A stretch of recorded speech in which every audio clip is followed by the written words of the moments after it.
Welcome back to the interview studio here in Berlin, G2 Esports 2-0 here in group stage 2020, and I have Mikyx with me to talk about the game. First of all, congrats on this one. Very clean compared to yesterday, I want to say. But let's roll back here. I want to talk about the level 1. Can you tell me how helpful it was in the later stages of the game to go top and get Wonder ahead?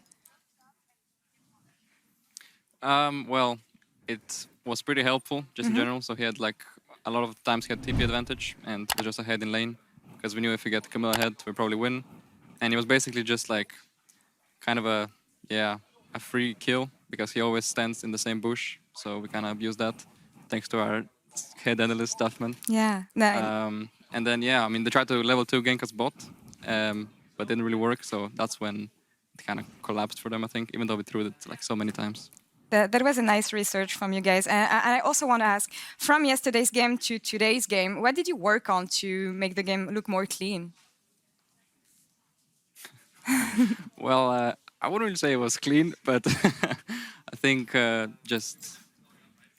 think our draft was more, I mean, not as risky, I guess. We could actually do stuff in the early game.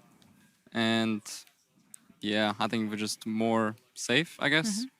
But it wasn't really a clean game. We were just like, we should have probably ended it in like 25 minutes after the first Baron, but we just kind of kept getting caught and throwing it. So probably, but I mean, you added something different here. You actually made Tahm exciting to watch with the Hail of Blades here. Can you tell me a bit more about this choice here for the mastery, and does it change so much compared to the Guardian we usually see?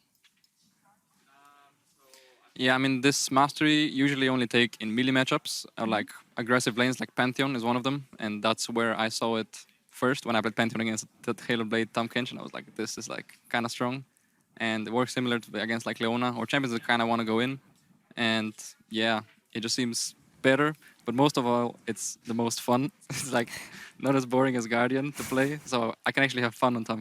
Yeah, that's what I could see here. But okay, last question. I noticed, looking at the draft since the beginning of World Championship, that you often, I mean you, teams in general, often leave the last pick red side to support. Could you explain why? I mean, usually, at least from our last 2 games, we kind of just matched whatever we saw. And well, yesterday I had the blind pick, and enemy could counter pick, and we already showed mid on first, so they could pick it early. And also today we saw mid on first 3 picks already, so we could already pick mid on 4.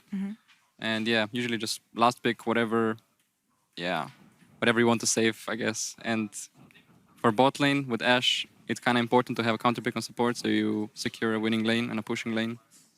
And yeah, that's pretty much it. All right. Well, thank you very much, Mikyx, for the interview and insights. And again, congrats on winning this game.